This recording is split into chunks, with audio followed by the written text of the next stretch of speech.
महाभारत के युद्ध में एक ऐसा वीर योद्धा था जिसने अपना सारा जीवन संघर्ष, अपमान और त्रासदी के बीच बिताया, लेकिन फिर भी अपनी दानवीरता और स्वाभिमान को कभी नहीं छोड़ा। वह था कर्ण, अंगराज, महारथी, सूतपुत्र और दानवीर। लेकिन उसका जीवन केवल वीरता की गाथा नहीं, बल्कि नियति के क्रूर खेल और समाज की बेड़ियों की दुखद कहानी भी है। कर्ण का जन्म किसी साधारण योद्धा के घर में नहीं, बल्कि कुंती के गर्भ से हुआ था।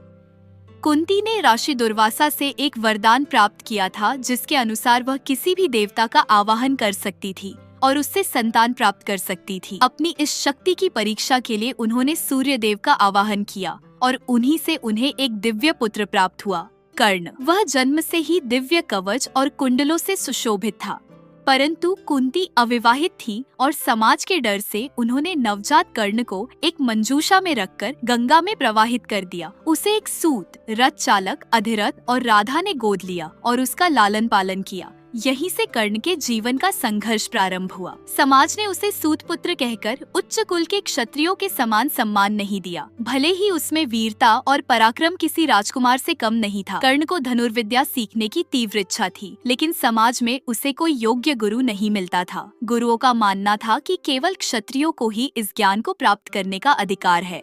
अंततः उसने स्वयं को ब्राह्मण बताकर महर्षि परशुराम से शिक्षा प्राप्त की। परशुराम ने उसे अपना सर्वश्रेष्ठ शिष्य बनाया और ब्रह्मास्त्र सहित समस्त दिव्य अस्त्रों की विद्या सिखाई। लेकिन नियति ने फिर से उसे क्रूर आघात दिया। एक दिन जब परशुराम विश्राम कर रहे थे, कर्ण ने उनके सिर को अपनी गोद में रखा। तभी एक कीट ने कर्ण की जंघा पर काट लिया, लेकिन उसने अपने गुरु की शांति भंग न हो, इसलिए पीड़ा सहते हुए भी चुप रहा। जब रक्त की धार परशुराम के शरीर तक पहुंची तो उनकी नींद खुली। उन्होंने तुरंत समझ लिया कि ऐसा धैर्य केवल एक क्षत्रिय ही दिखा सकता है। क्रोधित होकर उन्होंने कर्ण को श्राप दे दिया कि जब भी उसे सबसे अधिक आवश्यकता होगी, तब वह अपने सीखे हुए ज्ञान को भूल जाएगा। यह श्राप उसके जीवन का सबसे बड़ा दुर्भाग्य बना, क्योंकि महाभारत के युद्ध में यही उसकी पराजय का कारण बना। जब कर्ण ने पहली बार हस्तिनापुर की सभा में प्रवेश किया और अर्जुन को द्वंद्व युद्ध के लिए चुनौती दी, तो उसे सूतपुत्र कहकर अपमानित किया गया।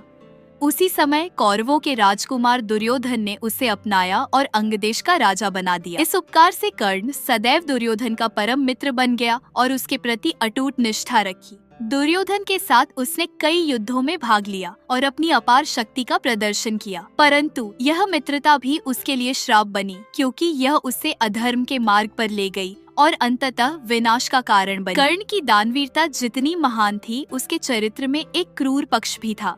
जब द्रौपदी का चीरहरण हो रहा था, तब कर्ण ने यह कहकर उसका अपमान किया कि एक दासी का पुत्र पांचों पांडवों की पत्नी कैसे बन सकता है। उसने दुर्योधन का समर्थन किया और इस पाप का सहभागी बना।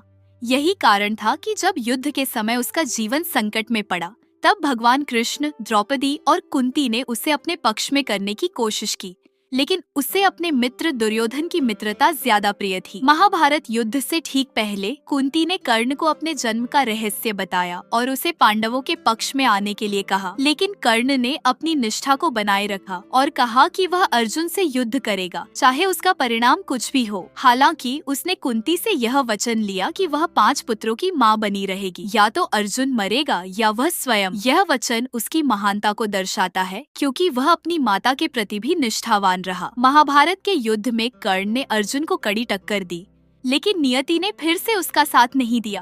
पहले इंद्र ने उससे दानवीरता की परीक्षा लेते हुए उसके कवच और कुंडल ले लिए। फिर जब युद्ध में उसका रथ कीचड़ में फंस गया, तब उसे परशुराम के श्राप के कारण अपने अस्त्र शस्त्र की विद्या याद नहीं रही। अर्जुन ने श्री कृष्ण के आदेश पर युद्ध के नियमों को तोड़ते हुए निहत्थे कर्ण पर बाण चला दिया, जिससे उसकी मृत्यु हो गई। कर्ण का जीवन संघर्ष, अपमान और त्याग से भरा रहा, लेकिन उसकी दानवीरता अमर रही। कहा जाता है कि जब यमराज ने उसका अंत किया, तब भी उसने अपने स्वर्ण दांत दान में दे दिए। वह एक ऐसा नायक था जिसने अपने मित्र धर्म को निभाया, भले ही उसे इसका मूल्य अपने प्राण देकर चुकाना पड़ा। कर्ण की गाथा हमें सिखाती है कि सच्ची वीरता केवल युद्ध में विजय प्राप्त करने में नहीं, बल्कि अपने आदर्शों और मूल्यों को बनाए रखने में होती है।